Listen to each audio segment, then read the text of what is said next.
Pour sûr, Président, c'est bien vous qui ferez le mot d'introduction. En l'absence du Président Édouard Bastien, qui arrivera pour tout à l'heure, parce qu'il est vraiment retenu, je me permets de dire un petit mot d'accueil à vous tous. Donc, en tout premier lieu, je veux vous remercier très chaleureusement, vraiment, pour votre présence ce soir. Vous avez bravé la neige et en Ile-de-France, c'est un exploit. Merci sincèrement de vous joindre dans cette réunion de famille du BTP. Donc, je remercie Jacques Chanu, qui est toujours assidu aux manifestations de l'EJDB, d'avoir pris de son temps pour être avec nous ce soir.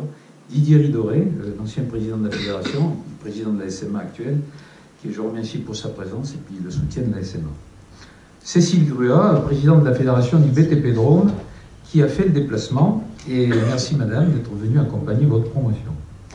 Donc tout à l'heure, nous retrouverons Édouard, les 13 stagiaires de la promotion Auvergne-Rhône-Alpes, Georges Rigaud, président de la Fondation, et il y a des liens étroits avec la Fondation FFB, Jacques Le Thor et Kassa Gandega, mais finalement il était excusé, mais qui sont membres du comité pédagogique de l'école, Angèle Sanchez, on l'a vu dans le film, donc président du GCCP, mais qui a comme haute qualité d'être un ancien de l'école, Éric Jourde, notre délégué général, et Jean-Michel Lefebvre, que j'ai fait placer au premier rang, parce que c'est l'instigateur, en 1994, de l'aventure EJDB. Et je me suis promis de me faire un petit plaisir, c'est lui demander de se lever, et vous allez l'applaudir.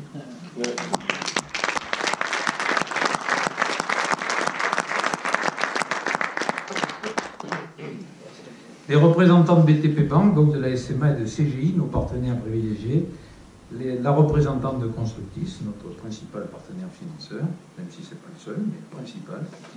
Les représentants du CESI Île-de-France, à qui nous développons sur le centre de Nanterre depuis l'année dernière une option entrepreneuriat pour des ingénieurs. Merci M. Failly et votre équipe d'être là.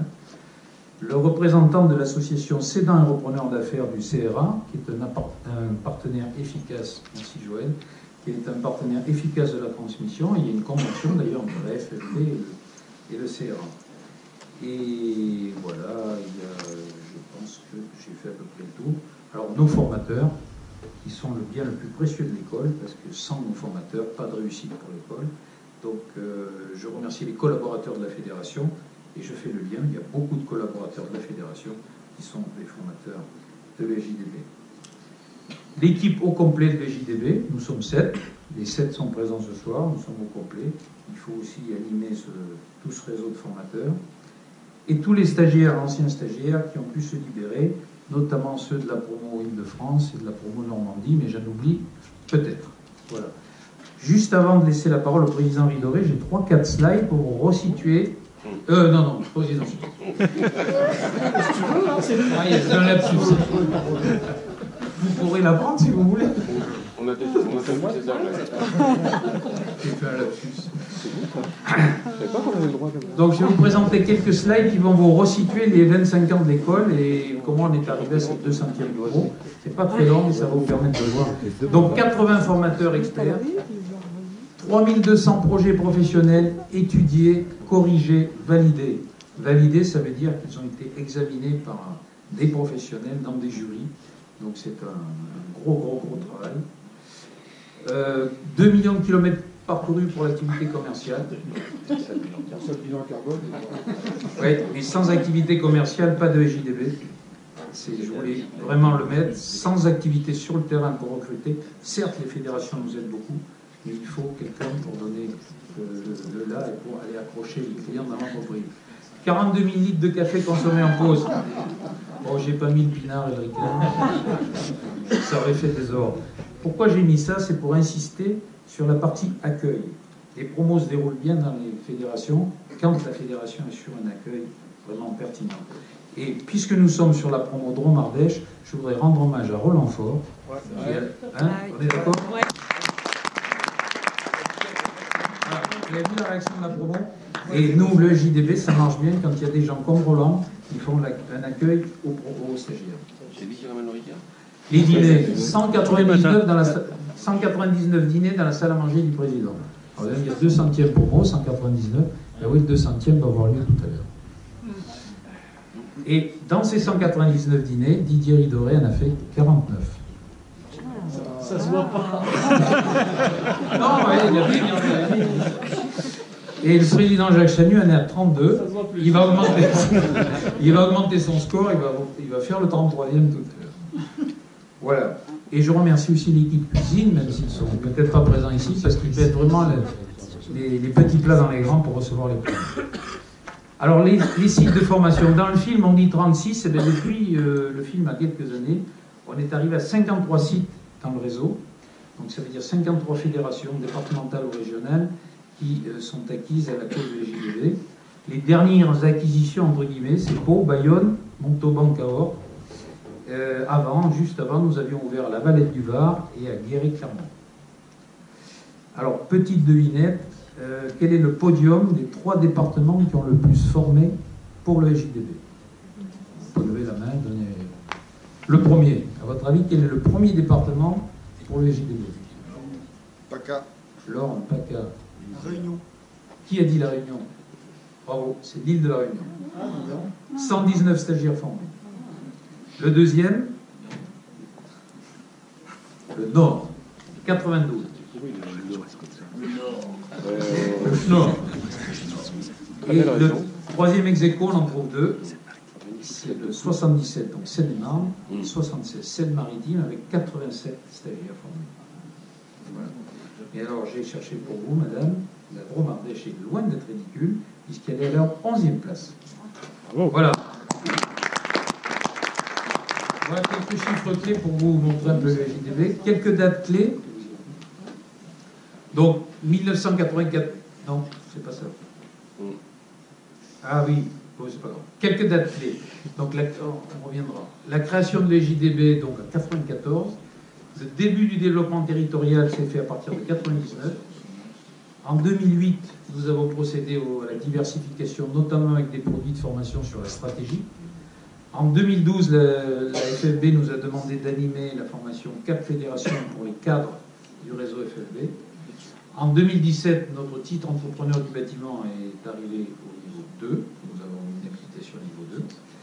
Et 2018, donc première session d'ingénieur entrepreneur avec le CESI. Une première action pour accompagner les cédants. Et là encore, la boucle s'est faite avec Jean-Michel, puisque nous avons monté ensemble un module pour les cédants, pour les accompagner un peu dans le lâcher-prise. Voilà. Et puis, bien sûr, c'est l'année de la 200e promo en Drôme-Ardèche.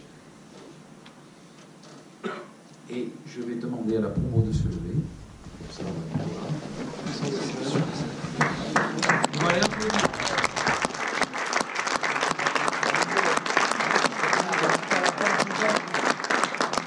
Pour la promo, je vais vous présenter leur... Ah, j'ai coupé, ça fait rien. Allez, on s'en va. Voilà. La 200e promo, donc c'est la 15e promotion de Rhône-Alpes. Il y a 13 professionnels, dedans il y a 3 dirigeants. Il y en a un, c'est tout récent, puisqu'il a payé le champagne récemment, m'a-t-on dit. Hier, avant-hier. Voilà. Donc il est devenu gérant ce mois-ci. Et donc vous voyez qu'il y a la présence de femmes dans le groupe, comme dans tout le JDB, puisqu'actuellement nous sommes à 24% de femmes dans les cursus de l'EJDB, ce qui est très nettement au-dessus de la moyenne dans le milieu entrepreneurial. Et un mot sur le blason que vous avez sous les yeux. Maintenant, depuis quelques années maintenant, on demande aux promos d'élaborer un blason qui représente les valeurs qui vont les accompagner pendant la formation. Et regardez comme cette promotion a choisi des valeurs très intéressantes. Écoute, apprends et partage. Ensemble, dans la sérénité et jovialité, nous sommes déterminés à bâtir notre avenir. Bravo, c'est bien. Ça, Ouais, bravo. Donc maintenant, je laisse la place au président Chanu qui va véritablement faire l'introduction de cette conférence. Allez. C'est dur. Merci.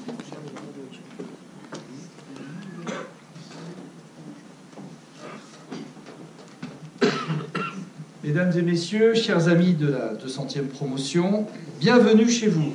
Bienvenue chez vous parce que cette maison, cette grande maison FFB, c'est la vôtre. La maison de ceux qui entreprennent, la maison de ceux qui construisent. Vous pouvez donc deviner le plaisir que j'ai à vous accueillir ce soir pour célébrer la 200e promotion du cursus entrepreneur et les 25 ans de votre école, le SJDB. D'ailleurs, je devrais plutôt dire notre école, parce que c'est ici même qu'elle a été imaginée, conçue et créée il y a déjà un quart de siècle. En effet, rappelons-nous que c'est Jean Demange, un chef d'entreprise parisien, président de notre fédération nationale, qui en a eu l'idée en 1994. Et c'était une formidable idée. 200 promotions depuis l'origine et 3200 nouveaux dirigeants formés, repreneurs ou créateurs, en ont apporté la preuve brillante.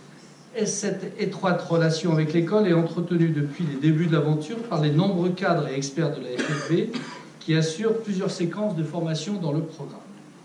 La transmission des compétences ne pouvait pas bénéficier d'un circuit plus direct. Et je n'oublie pas, bien sûr, l'équipe des permanents de l'EJDB, totalement engagée pour la cause entrepreneuriale. Et il y a une seconde raison pour laquelle l'EJDB est notre école. Bien sûr, elle prépare les futurs dirigeants. Ça reste sa mission première, son cœur de métier et sa priorité absolue de créateur d'entrepreneurs. Mais elle prépare aussi les futurs militants, qui s'engageront plus tard dans nos structures au service de la profession. Votre président Édouard Bastien est un bon exemple de ce parcours qui commence à l'école, se concrétise sur le terrain dans une réussite de dirigeant et se réalise encore dans un engagement syndical exemplaire. Dans quelques instants, nous allons écouter une conférence de Biram Gay sur un thème séduisant, « Entreprendre les clés pour demain ». Il a l'expérience de l'entrepreneur, et je devrais préciser de l'entrepreneur international. Il a aussi le recul du consultant et la pédagogie de l'enseignant. Dans la période que nous vivons, mélange complexe d'innovation enthousiasmante et de dangers inattendus, il n'est pas inutile de partager des points de repère, des critères d'analyse, mais aussi des outils de décision. Car la stratégie et le management classique sont bousculés par les effets brutaux de la globalisation économique, du changement massif des générations et des bouleversements technologiques.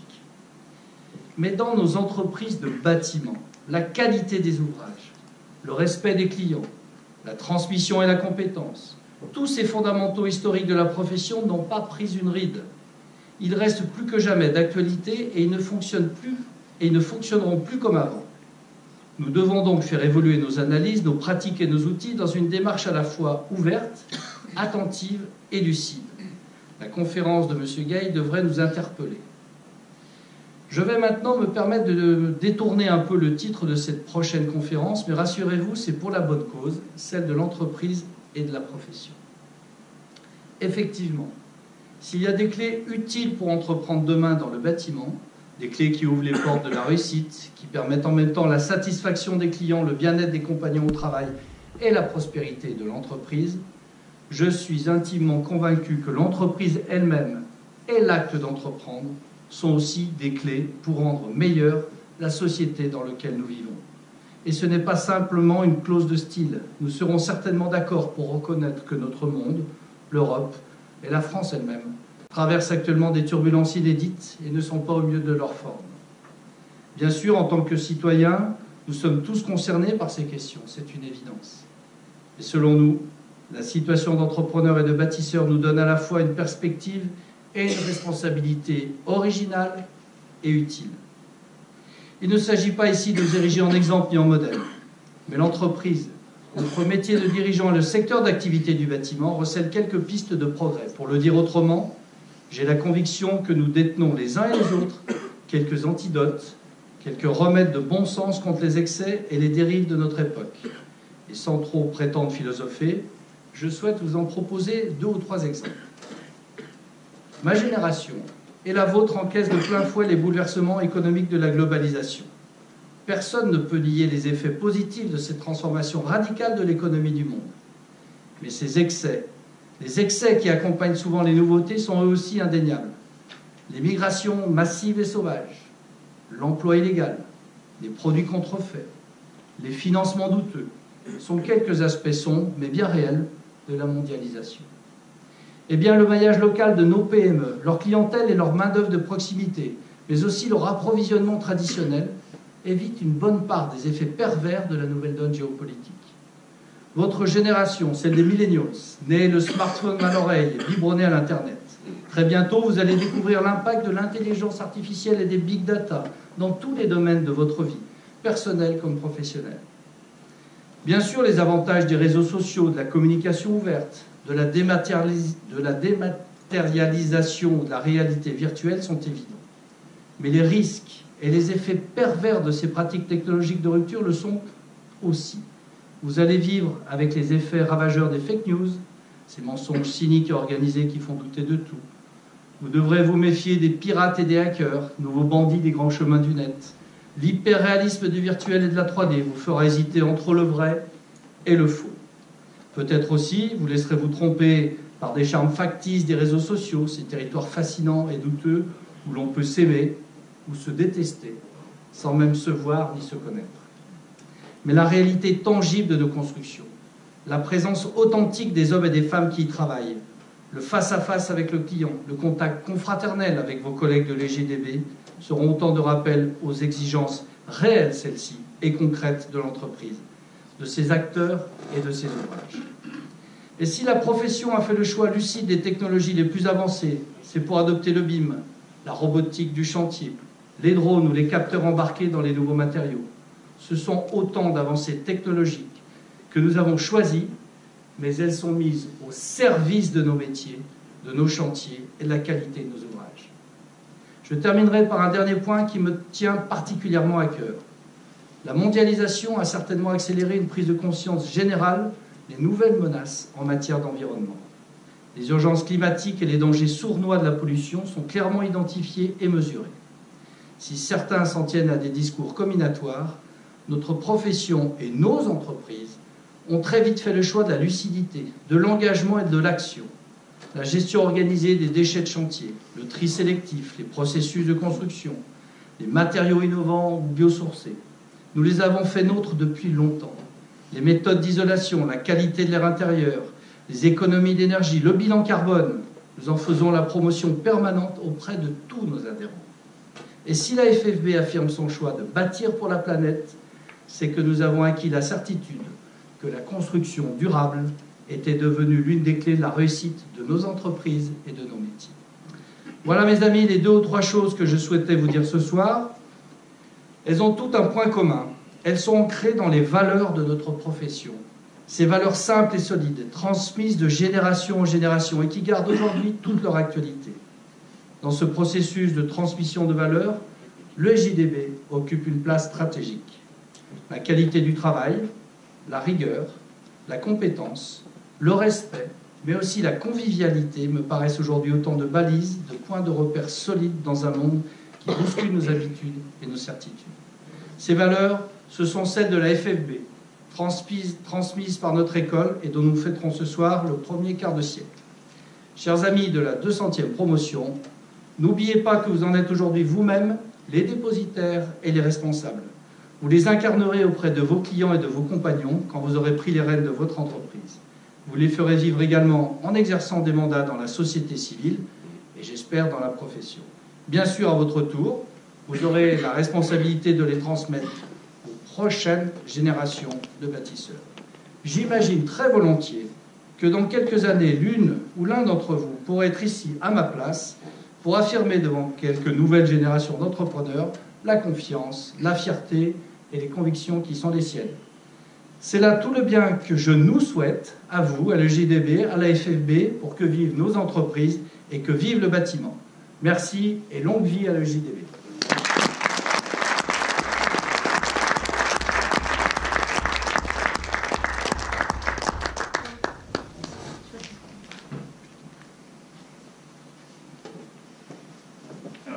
Juste une minute. Donc, il me revient de vous présenter notre intervenant pour la conférence. Donc, qui est Biram Gay? Écoutez, son CV faisait 3 pages et j'ai fait le choix d'en faire une diapositive que vous avez sous les yeux. Retenez que c'est un homme d'entreprise au parcours international, notamment dans le e-commerce et le digital. Ingénieur des systèmes d'information, il est devenu, avec son expérience de manager, un consultant pertinent dans l'élaboration de projets stratégiques. Nous nous sommes rencontrés dans le cadre de notre option avec le CESI Nanterre et nous nous retrouvons pleinement sur nos thèmes de prédilection. Le projet d'entreprise, la stratégie et la conduite du changement. Je ne vous donnerai pas de détails sur nos goûts communs, sur certains breuvages que nous avons consommés ensemble, mais je peux vous dire qu'ils possèdent des valeurs de respect et de convivialité qui en font un homme très proche de notre famille du BTP. Sans doute même plus proche qu'il ne le pense lui-même. Donc Biram, tu as la parole.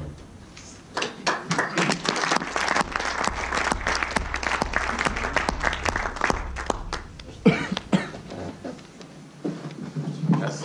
Merci beaucoup.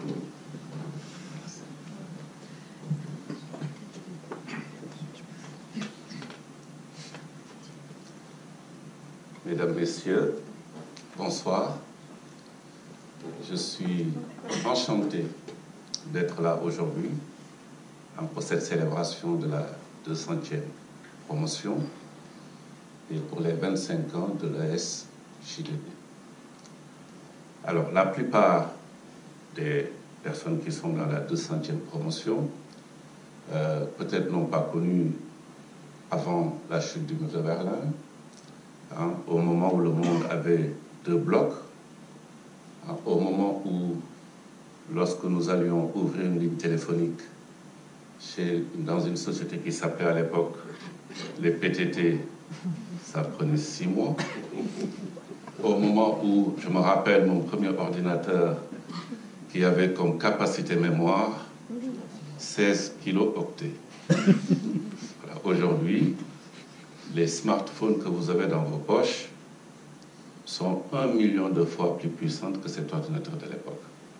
Donc le choix de ce sujet est important, surtout en ce jour où quand même la responsabilité de l'entrepreneur aujourd'hui, comme l'a rappelé le président Jacques Chanu, est très très important pour notre société. Alors je vais aborder ce thème de l'entreprise, les clés pour demain. Alors comme vous allez me poser beaucoup de questions, c'est moi qui vais commencer par vous poser une question. Voilà. Qui a déjà vu un signe noir? Moi, j'en ai vu cet été au château de Cheverny. Est-ce que vous connaissez cette théorie du signe noir? C'est la théorie, alors ça a été développé par Nicolas Nassim Taleb, après les événements du 11 septembre, toujours. Voilà. C'est la théorie des événements rares. La théorie du signe noir, c'est les événements dont la probabilité de se produire est tellement faible qu'on ose imaginer que ces événements peuvent se produire. Par contre, une fois que ça se produit, les conséquences sont sans limite. Vous avez ici quelques exemples d'événements signes noirs. Je prendrai les attentats du 11 septembre, Fukushima, la crise des subprimes de 2008, la chute du mur de Berlin. Donc ces événements, c'est important de les tracer pour nous dans une logique de comprendre la mutation des entreprises. On a quelques exemples d'entreprises avec nous. Je n'en prendrai pas dans le BTP, mais tout le monde connaît l'entreprise qui s'appelle Engie. Engie, c'était quoi avant? C'était GDF, énergéticien. Et avant d'être GDF,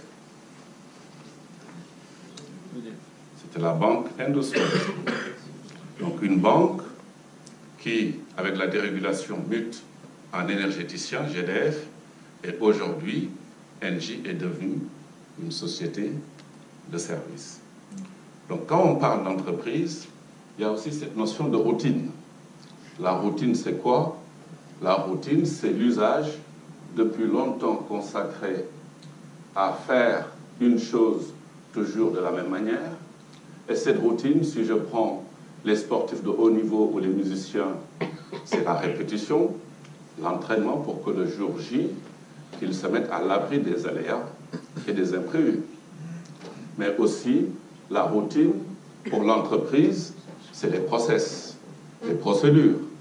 La routine pour la fonction publique, c'est la bureaucratie. Donc pour nous, voilà, aujourd'hui il y a beaucoup de signes noirs. Hein. Alors pourquoi signes noirs? Parce que pendant 200 ans en Occident, il a été, la vérité c'était qu'il n'y avait pas de signes noirs parce que personne ne l'avait jamais vu. Alors il a fallu qu'un anthropologue allemand aille dans l'est de l'Australie et là il a vu pour la première fois un signe noir. Dès lors qu'il l'a vu, cette vérité de 200 ans est tombée à l'eau à cet instant précis. Donc, pour nous, cette théorie du signe noir va nous permettre de parler des mutations phénoménales.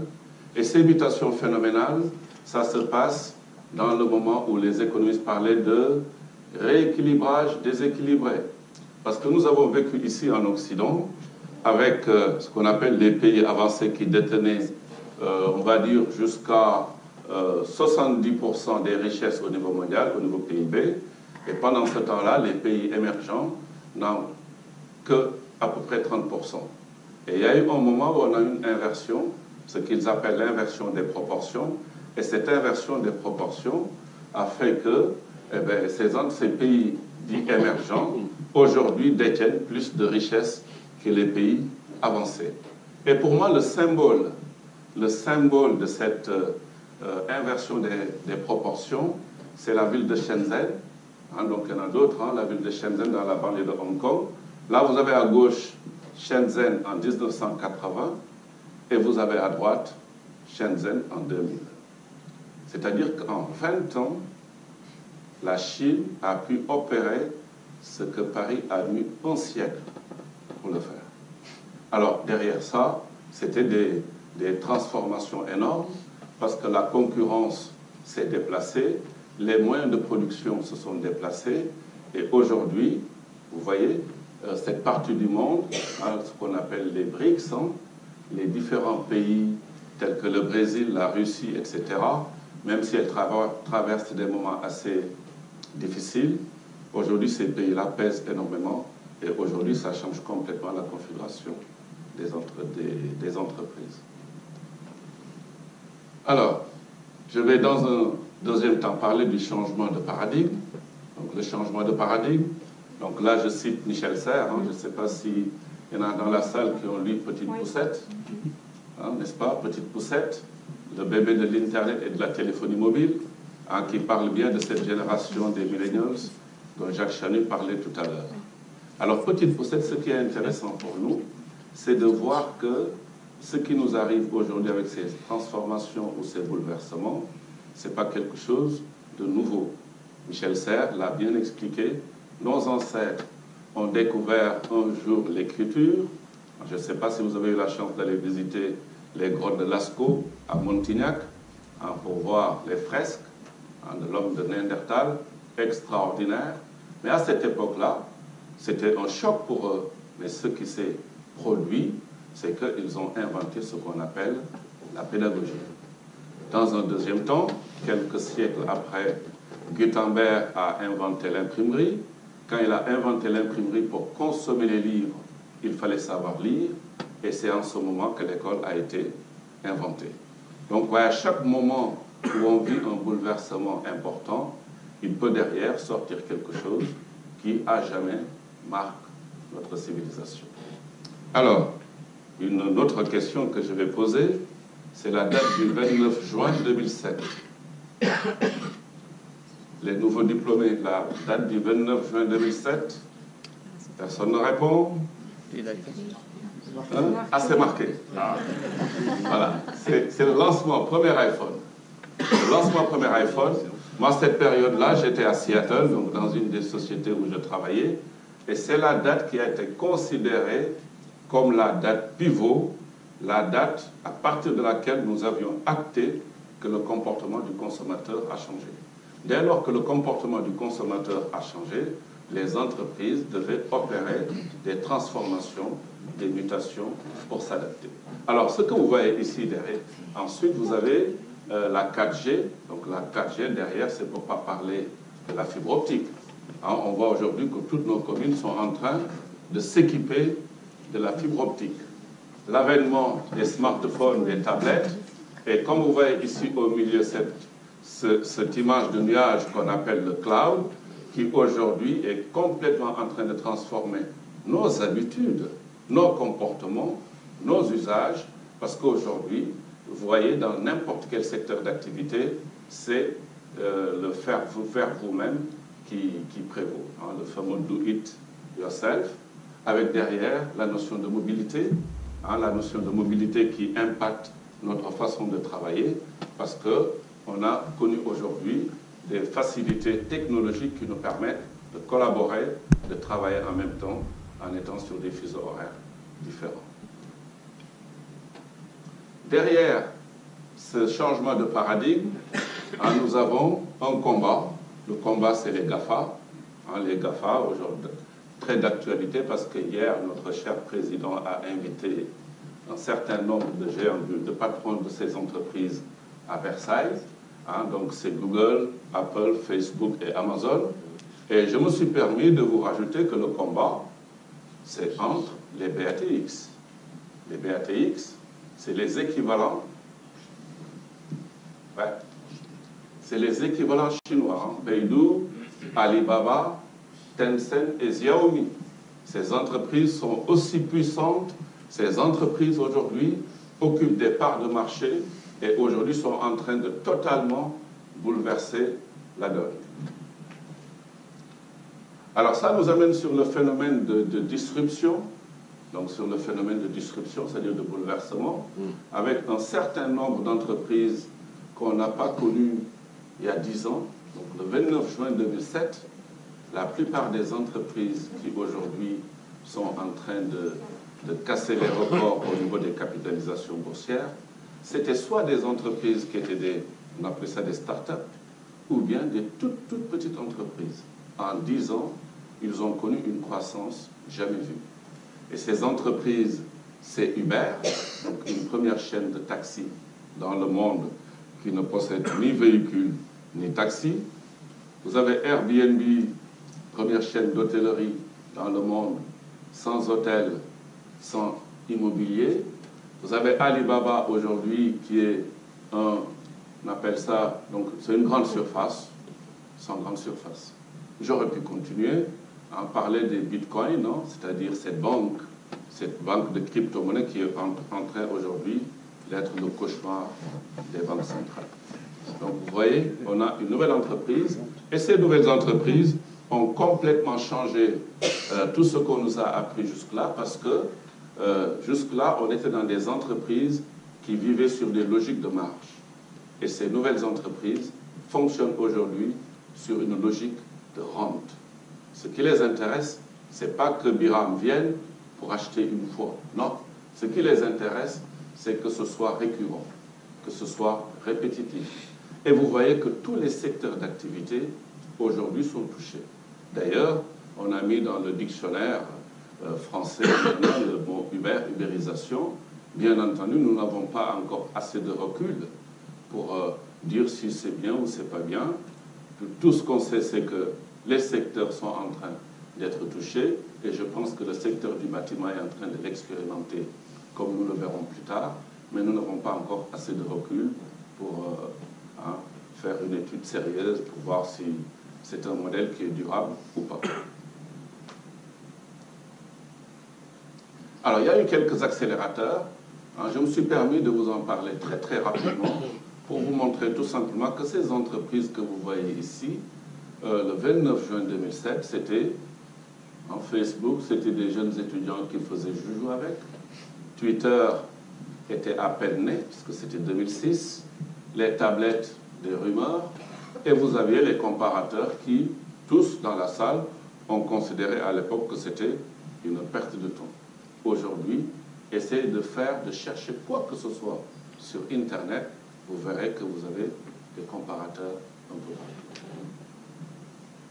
Alors, cette rapidité est liée à l'innovation. Alors, l'innovation que nous allons définir comme étant une nouveauté qui génère de la valeur, donc valeur économique, valeur d'usage, et surtout qu'il ne faut pas confondre avec l'invention. Alors, pourquoi? Parce que quand j'invente, vous voyez ici, j'ai tous les éléments classiques qui nous entourent, hein, auxquels maintenant on est familiarisé. L'électricité, vous avez au milieu la date à laquelle ça a été inventé, et vous avez sur la droite le nombre d'années qu'on a attendu avant de parler de succès. En sachant qu'on parle de succès lorsqu'on arrive à toucher 25% d'un marché cible. Donc vous voyez les dates qu'on a, 1873 pour l'électricité, on a attendu 46 ans, le téléphone 35 ans, on a ici le four micro-ondes inventé en 1953, il a fallu 1983 pour parler de succès. Et vous voyez en bas qu'il y a une accélération à partir de 1975 avec l'arrivée de l'ordinateur personnel suivi du téléphone cellulaire. Alors depuis le 29 juin 2007, là par contre, là ça va très très vite. D'ailleurs, quand vous innovez, lorsque vous avez une idée, c'est ce qu'on répète souvent aux personnes qui suivent les formations dans le module entrepreneuriat du CESI et de l'EJDB, si vous avez une idée d'innovation, dites-vous bien que dans un rayon de 10 km, vous avez encore 4 ou 5 personnes qui ont la même idée que vous. Donc il faut aller très vite. D'autant plus que nos amis chinois ne sont pas loin et qu'ils vont plus vite que nous. Alors, ceci est lié à cette notion d'adoption qu'on a retrouvée dans la technologie et qu'on retrouve encore aujourd'hui dans les différentes phases de création. Moi, j'ai participé à mal de création d'entreprises en Amérique du Nord, en Allemagne, aussi dans le Proche-Orient, sur des sujets divers de la technologie et de social. Et on a toujours cette notion de ce qu'on appelle les adopteurs, ceux qui adoptent très tôt. Ceux qui adoptent très tôt, qui sont ici représentés par les enthousiastes, donc des gens qui, dès que quelque chose de nouveau sort, ils sont intéressés, dès qu'un nouveau concept sort, ils sont intéressés, et c'est suivi des visionnaires. Alors les visionnaires, c'est les personnes qui, eux, sont capables de se projeter en avant, d'anticiper au moment où certains se posent des questions philosophiques. Vous voyez le ravin, ce qui représente le ravin ici, lorsqu'on lance une nouvelle entité, lorsqu'on redynamise une nouvelle entité, c'est ce moment charnière qu'on a pour soit réussir ou ne pas réussir. La réussite, c'est lorsque j'arrive à m'imposer chez les pragmatiques. Mais les pragmatiques, nous tous, nous sommes devenus aujourd'hui pragmatiques. C'est-à-dire, on veut des preuves, on ne veut pas servir de cobaye, on veut tester, on veut avoir des preuves. Des preuves avant de s'engager. Et vous voyez, chez les pragmatiques, quand je réussis là, c'est là où je peux rentrer dans les 25%. Et derrière, bien entendu, vous avez les conservateurs. Quand je réussis à m'imposer chez ces pragmatiques, il est beaucoup plus facile d'aller voir les conservateurs. Bien entendu, il y a toujours des sceptiques, mais comme on m'a toujours appris, les sceptiques, il faut les laisser dormir. Alors, il y a eu un grand mouvement. Alors, ce grand mouvement que j'ai défini ici est lié aux transformations phénoménales que nous vivons. Voilà. Aujourd'hui, la population mondiale en ligne est évaluée à un peu plus de 4 milliards de personnes. Et demain, cette même population va passer à 5 milliards. Donc, vous voyez qu'en un temps, c'est pour ça qu'on parle de révolution. La révolution, c'est lorsque les individus se mettent ensemble. Et ceci se traduit par quoi? Par 1 milliard de nouveaux usagers que les entreprises aujourd'hui sont à mesure de cibler. De nouveaux clients potentiels, de nouveaux prospects. Et ici, vous voyez, la Russie, je peux aussi aller en Inde, l'Inde qui est en train de devenir le bureau du monde. On le voit aujourd'hui dans pas mal de secteurs d'activité, notamment même dans le BTP, les bureaux d'études sous-traitent une bonne partie de leurs activités en Inde. Et bien entendu, la Chine, qu'on ne présente plus, qui est devenue l'usine du monde. Alors, la notion d'international et local aujourd'hui, sur différents points, on n'arrive plus à faire la différence. Si je n'innove pas, si je ne vais pas chercher des clients ailleurs, je peux aussi aller chercher des travailleurs qui viennent d'ailleurs et qui vont partager certains objectifs avec les personnes de l'organisation. Les avis, donc les avis aussi, tout à l'heure Jacques nous parlait des fake news, des rumeurs. Aujourd'hui, quelqu'un peut vous faire du bien ou vous faire du mal, qu'il soit client ou qu'il ne le soit pas. Voilà, tout le monde est en réseau, comme nous venons de le voir dans les chiffres. Et il y a 500 ans, vous voyez sur ce schéma, on voit ici les commerçants arabes qui commerçaient du sel, notamment vers l'Afrique noire. 500 ans, à l'époque, c'était Ali Baba et les 40 voleurs. Donc c'est des gens qui se faisaient dépouiller, c'était très risqué. Les voyages duraient, je ne sais pas si vous avez lu le livre de Marco Polo, le voyage de Marco Polo, voilà, c'est des voyages qui duraient une éternité. Mais ce qu'ils avaient par rapport à nous, comme vous le voyez ici, c'est le temps. Donc aujourd'hui, ce qui nous manque, c'est le temps. Tout va très, très vite. Et bien entendu, voilà, on a parlé tout à l'heure, Jacques a parlé du big data, des nouvelles technologies, des objets connectés. Tout simplement parce que nous sommes entourés, nous sommes dans un monde de données, nous sommes entourés de données avec les vidéosurveillances, les objets que nous avons aujourd'hui dans le quotidien pour travailler. Et donc, ce big data, bien entendu, peut aussi être une source extraordinaire d'opportunités. On a parlé du BIM. Il y a énormément de secteurs d'activité aujourd'hui qui sont liés à cette nouvelle donne. Voilà. Alors, pour l'entreprise, très rapidement, l'entreprise, donc une organisation humaine qui a pour mission de créer une valeur. Et cette entreprise, j'aime bien insister sur le concept de social.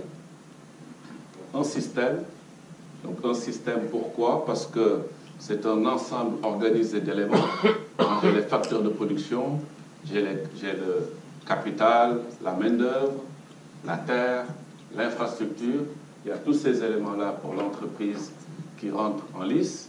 Et cette entreprise a son environnement à la fois externe et interne qui sont totalement impactés.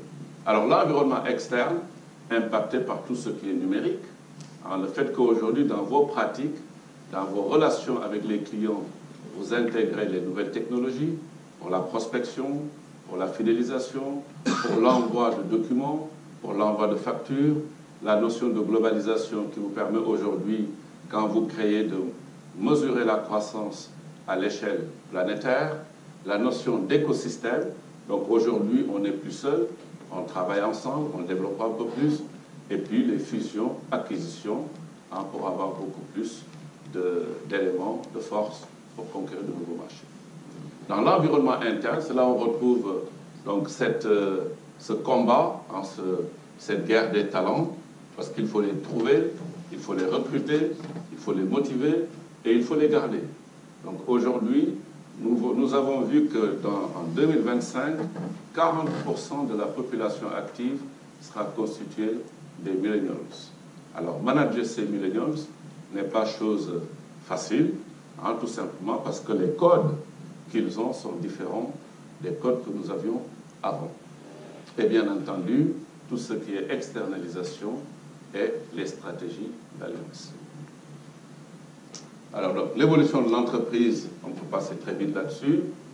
Donc, tout le sait, l'entreprise artisanale qui est passée à l'ère industrielle et maintenant on est dans la révolution numérique.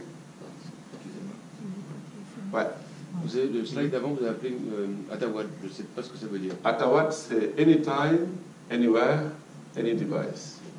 C'est le fait qu'aujourd'hui, je peux travailler n'importe où, à n'importe quel moment, parce que je peux commencer quelque chose chez moi sur mon ordinateur, dehors le prolonger avec mon smartphone et dans le bureau travailler sur un ordinateur portable. Okay. Donc c'est cette notion de mobilité qui est aussi essentielle, parce qu'aujourd'hui quand on voit les dirigeants d'entreprise, on est joignable partout. Aujourd'hui, on est capable de travailler de n'importe où, à n'importe quel moment. Alors, là, j'ai cité ici Jean-Marc Vittori du journal Les Échos, qui a parlé des 7 co. Donc, les transformations. L'image que je montre ici, on peut revenir en arrière, s'il vous plaît. Voilà, l'image que je montre ici, c'est l'entreprise Ford. C'était la première usine au monde dans les années 20. Donc, ça, c'est une photo de cette entreprise en 1927. Cette entreprise, en 1927, il y avait tout dedans. Il y avait la centrale électrique, il y avait la caserne de sapeurs-pompiers, il y avait la fonderie pour faire les aciers, parce qu'à l'époque, l'entreprise voulait ne dépendre de personne. Tout était fait en interne, même les lavoirs étaient effectués par les sapeurs-pompiers. Donc cette entreprise-là, qui a prospéré, mais maintenant, il y a un siècle, et l'entreprise aujourd'hui, voilà le mantra, hein, c'est le fameux « tous ensemble hein, ». On l'a vu, cette 200e promotion, quand vous avez vu tout à l'heure ce qu'ils nous ont présenté, j'ai vu le mot « ensemble », j'ai vu le mot « partage » et j'ai vu le mot « union ». Donc aujourd'hui, l'entreprise, pour fonctionner, il doit fonctionner avec, et non plus sans. Alors le co, c'est la version latine de avec, hein, donc co qu'on retrouve dans concurrent, communisme, etc. Donc on va passer en revue les 7 co. Voilà, le premier co, c'est le Kobo. Vous connaissez le Kobo? Alors le Kobo, c'est les robots collaboratifs. Hein, pendant très longtemps, on a intégré les robots dans les entreprises, mais les robots travaillaient tout seuls. Maintenant, bien entendu, hein, on n'a pas attendu les nouvelles technologies, parce que le maçon a toujours travaillé avec sa pelle, et l'agriculteur a toujours travaillé avec sa charrue. Mais aujourd'hui, ce qu'on voit, c'est que face à des enjeux de pénibilité, face à des enjeux de précision, on a aujourd'hui l'homme et le robot qui collaborent pour travailler ensemble. Le deuxième co, c'est la competition. Ça signifie aujourd'hui que les entreprises sont à la fois en compétition, mais aussi ils sont à la fois en coopération. Quand on s'approche du client, on est en compétition, mais en amont, les entreprises se mettent ensemble pour bâtir des plateformes communes ou bien tout simplement pour travailler en recherche et développement, et bien entendu pour mutualiser. Alors le troisième co, c'est la co-construction, et la co-construction, l'expérience que j'ai vécue avec le CESI et le JDB m'a permis de bien voir l'importance de la co-construction. Vous avez vu tout à l'heure, lorsque Guy Théier nous a montré les chiffres, 93% des projets, 93%, si je me trompe, je vous dis, 93% des projets qui ont été faits ici ont abouti. 93%. Parce que l'enseignement est le meilleur endroit de la co-construction. L'enseignement, c'est l'endroit où le professeur doit travailler avec l'élève pour co-construire. Et c'est cette expérience-là que j'ai vécue. Aujourd'hui, l'entreprise travaille avec qui? Il travaille avec ses clients, il travaille avec ses partenaires, il travaille avec ses concurrents, il travaille avec tout le monde. Alors, vous avez ici on est à quel co? Le quatrième, le cinquième? Le cinquième co. Alors, le cinquième co, c'est le coworking. Nous avons essayé en France, dans le journal officiel, de créer le mot co-travail, mais le co-travail n'a pas pris. Donc aujourd'hui, c'est le mot coworking. Vous voyez dans toutes les villes, c'est ce coworking qui est en train de se développer, et l'immobilier n'est pas resté en reste. Cette notion de coworking aujourd'hui prend de l'ampleur. Alors le coworking, c'est quoi? C'est des personnes ou des entreprises qui n'ont rien de commun, mais qui travaillent ensemble. Hein, peut-être qu'ils n'ont pas les mêmes statuts, peut-être qu'ils n'ont pas les mêmes idées, ils n'ont pas les mêmes cultures. On peut même retrouver là la notion d'interculturalité. Donc aujourd'hui, les espaces de coworking sont en train de se développer très fort. Alors j'ai le sixième co, c'est collaborative. Donc dans le sens de l'économie, collaborative, économie collaborative, symbolisée par Blablacar. C'est le fait de mettre des personnes, de créer une confiance entre des personnes qui ne se connaissent pas. Et aujourd'hui, l'entreprise collabore. L'entreprise collabore avec d'autres, toujours dans cette optique de créer de la valeur. Et j'ai ici la 6e, donc c'est la codétermination ou cogestion, alors que l'image ne vous trompe pas, je ne suis pas là en train de parler du premier de Cordel, du ruissellement, non, c'est un concept qui nous est venu d'Allemagne, parce que les entreprises allemandes pratiquent la codétermination, c'est le fait de partager le pouvoir. Le fait de partager le pouvoir entre les personnes qui sont dans le conseil d'administration et certaines personnes qui sont salariées. Alors, il y a ce mot, ce vieux concept de coopérative qui nous revient aussi. Donc, coopérative qui est un peu plus positif que collaboratif. Parce que dans la collaboration, il y a le mot labeur. Alors que dans la coopérative, c'est la notion de partage, partage de pouvoir, mais aussi partage du capital. Aujourd'hui, quand on voit les nouvelles entreprises qui démarrent, la plupart des jeunes qui sont appelés à y travailler ont des stock options, ce qui permet aussi de booster leur efficacité.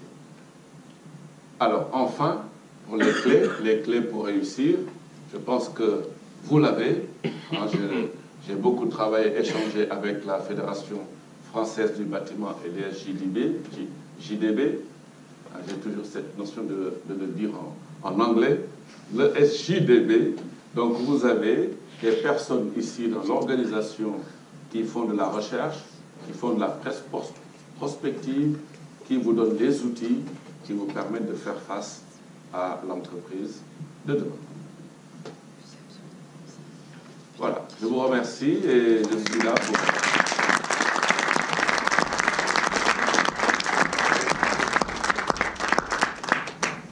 Si vous avez des questions. Ouais. Oui, bonsoir. En fait, c'est peut-être un peu vaste comme question, mais je m'interroge sur le fait qu'en fait, ce que vous nous expliquez, c'est que c'est de plus en plus difficile de cerner l'écosystème dans lequel on évolue. C'est de plus en plus difficile de prévoir. C'est-à-dire que la théorie du signe noir, avec la faible probabilité, j'ai l'impression que c'est en fait de plus en plus probable qu'il y ait des événements avec des conséquences importantes.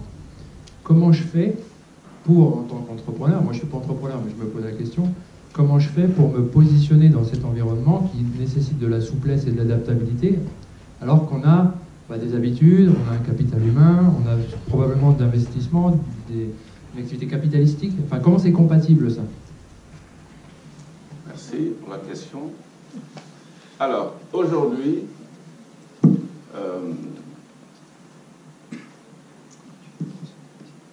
si vous prenez l'entreprise, il y a plusieurs éléments qui sont à considérer. Quand je suis dans un environnement incertain, il faut que je fasse un peu de prospective.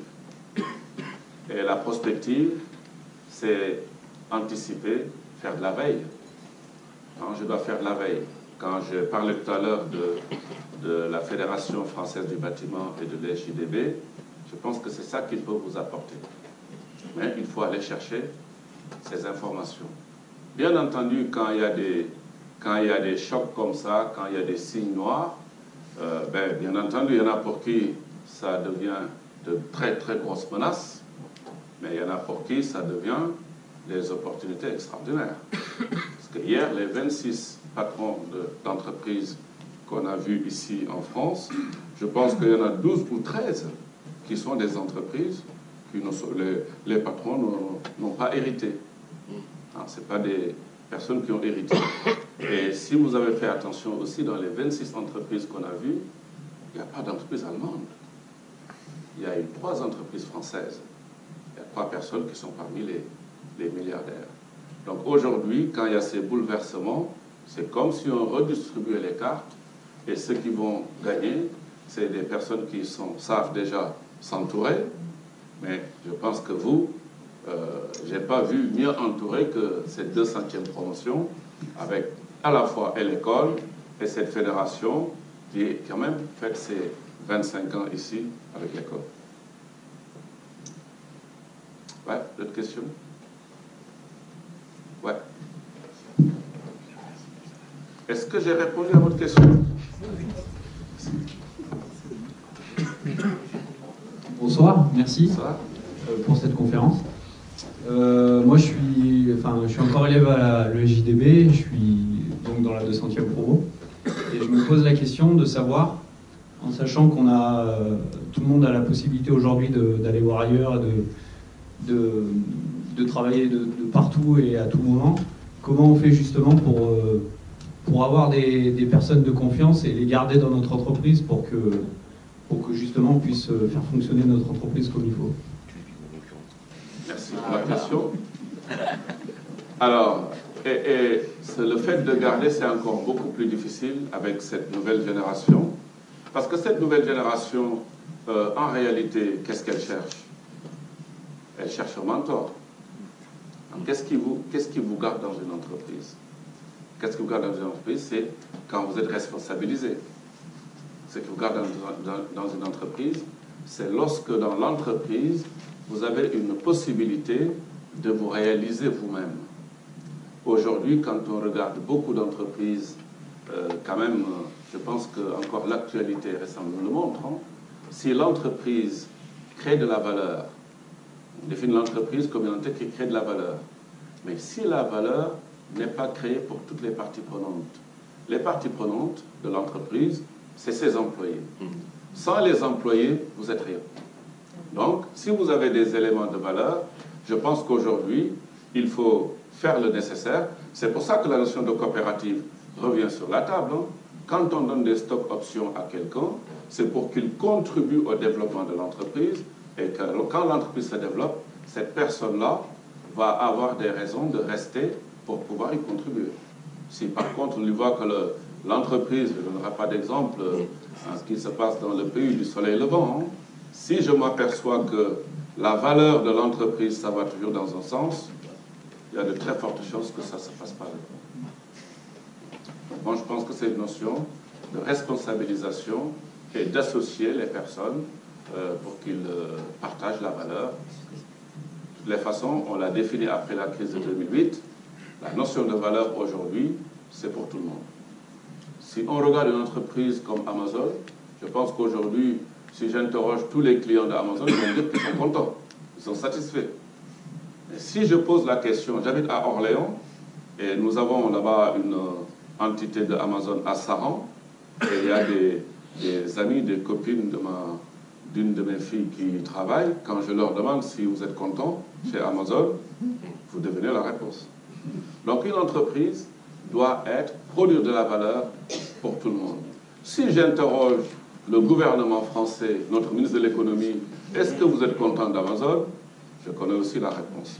Donc vous voyez, derrière votre question, j'en ai profité pour élargir, pour que la notion de valeur, aujourd'hui, il faut qu'on la redéfinisse et il faut qu'on se positionne autrement.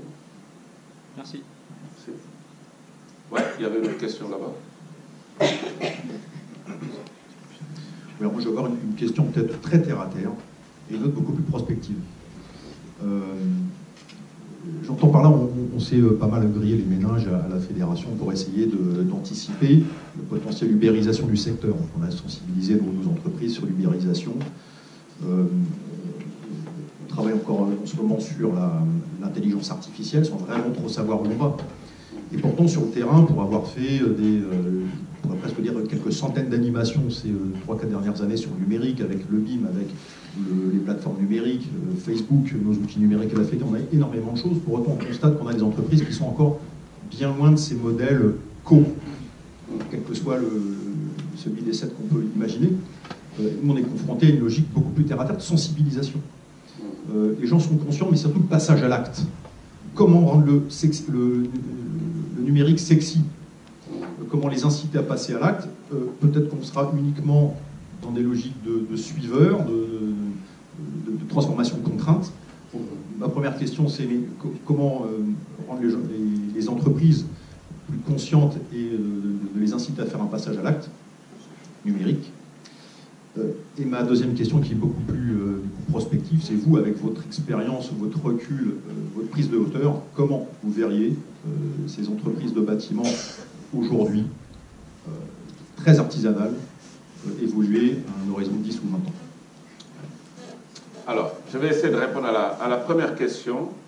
Et pour cette première question, je vous renvoie au dernier ouvrage de Jean-Louis Beffa. Jean-Louis Beffa, qui est le président d'honneur de Saint-Gobain, qui a présidé Saint-Gobain pendant plus de 30 ans. Je pense que c'est lui qui a quand même incarné le succès de Saint-Gobain qu'on connaît. Et le titre de son ouvrage, s'adressant aux entreprises françaises, c'est « Se transformer ou mourir ». C'est quelqu'un qui ne parle pas beaucoup, mais à chaque fois qu'il sort, on l'écoute. Il montre tout simplement qu'il y a un moment où ce n'est plus une option.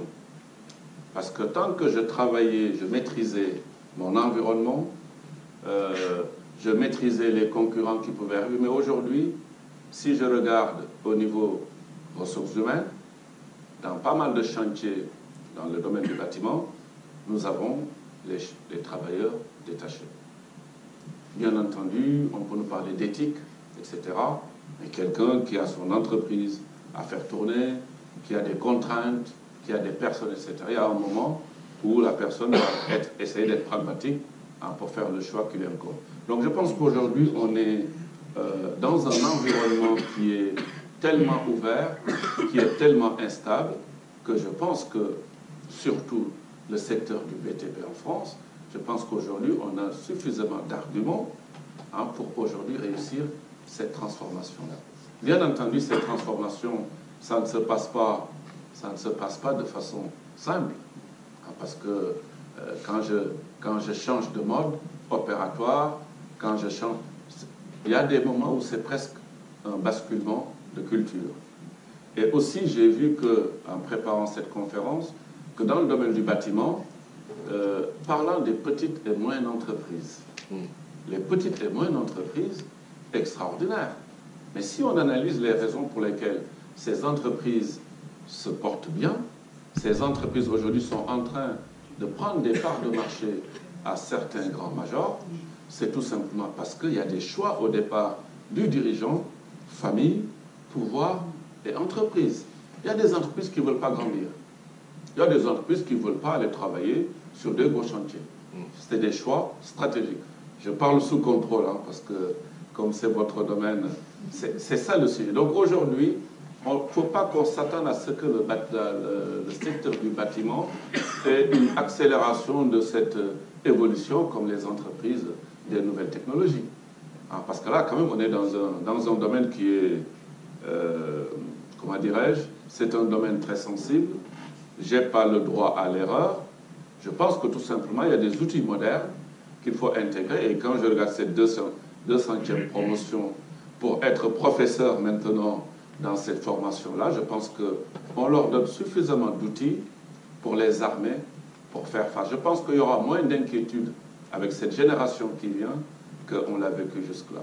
Mais ce qu'on a vécu jusque-là, c'est aussi ce que j'ai eu comme expérience au Québec. Les Québécois, ils géraient leur entreprise en bon père de famille. Un des rares pays au monde qui n'a pas subi les désastres de la crise de 2008. Donc on ne peut pas tout le temps critiquer, parce que c'est sexy, on y va. Je pense qu'il y a des fondamentaux dans l'entreprise, et moi je crois à la formation. Je crois à la formation, et vous avez un outil extraordinaire, les JDB. D'ailleurs, ils sont monsieur le directeur, que je remercie encore de m'avoir invité pour venir échanger avec vous, ainsi que son président. Je suis ravi de cette formation. Tout ce que j'ai démontré dans les cours, les étudiants, on ne les appelle pas des étudiants, comment on les appelle?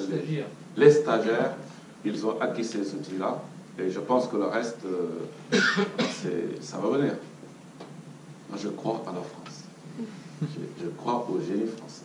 Je crois qu'on a des entreprises qui ont prouvé dans pas mal de secteurs, dans l'histoire, qu'ils sont capables. Ils réagissent très tard. Les entreprises réagissent tard. Mais quand elles se lèvent, ils vont faire très très mal. Ça vous va comme réponse? La question était difficile maintenant. J'ai essayé. Les réponses que j'attendais, on en parlera. D'accord, on en parlera après. Ouais, il y a une autre question?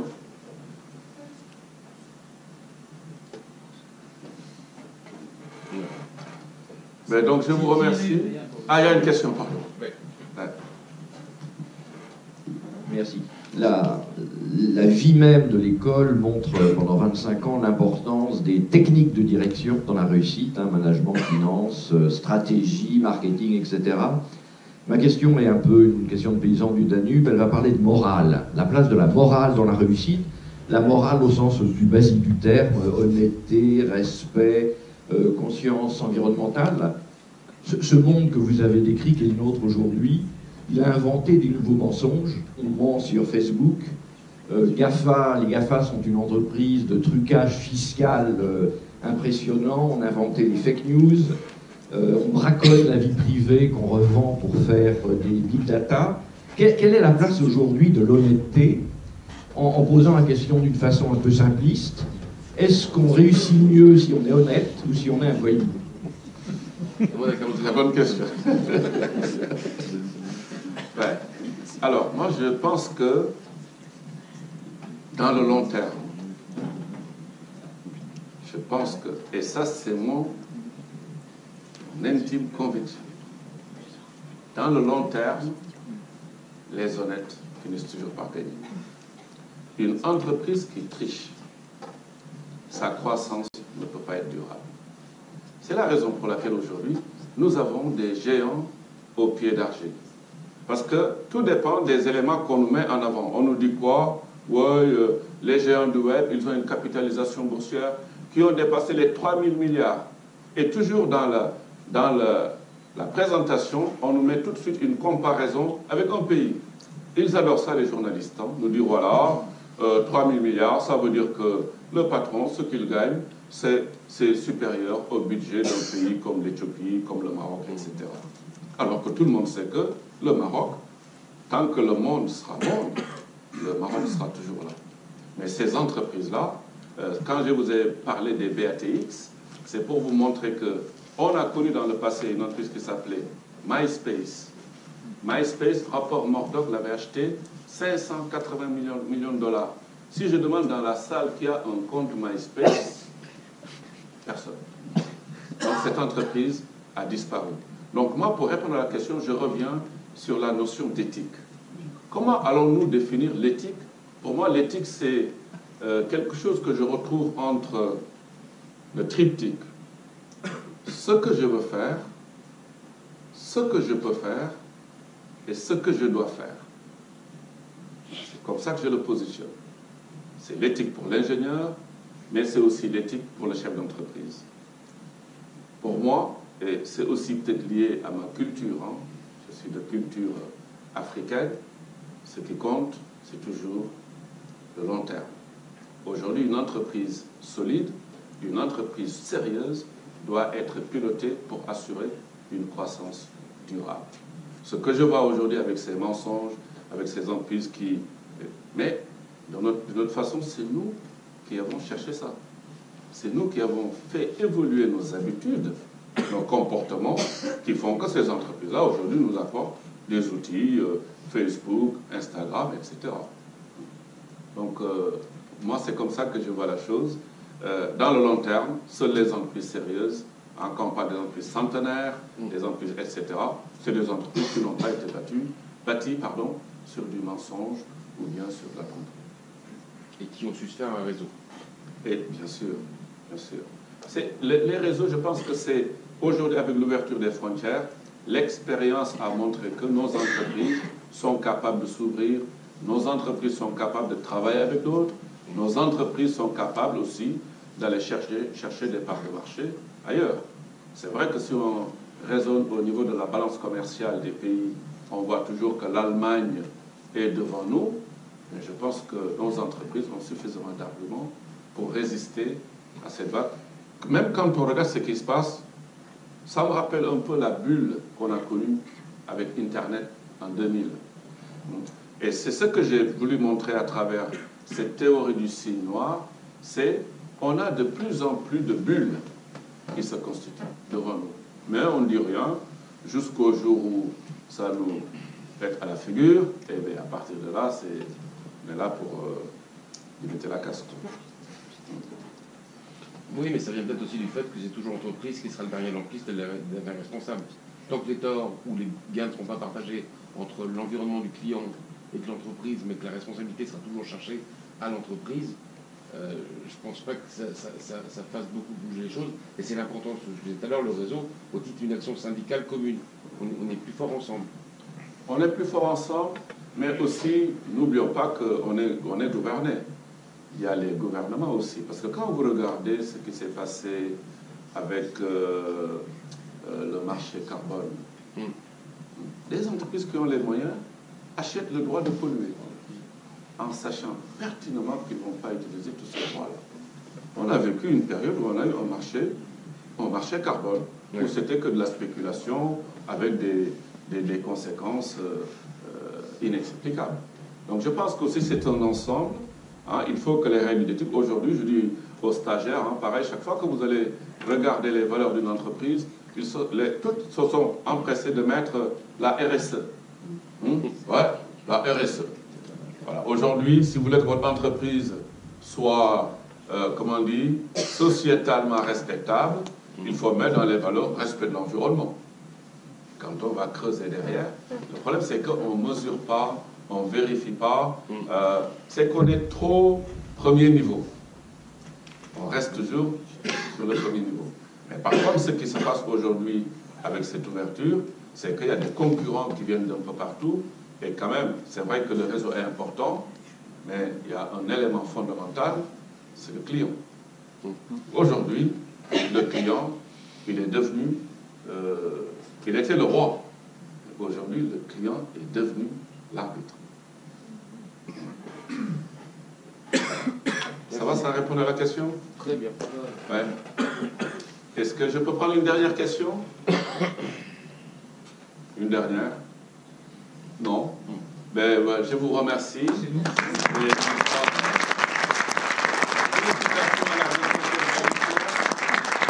bonne nuit à l'SJDB. Merci. Oh, mais il est arrivé, Edouard, c'est bien. Il est là.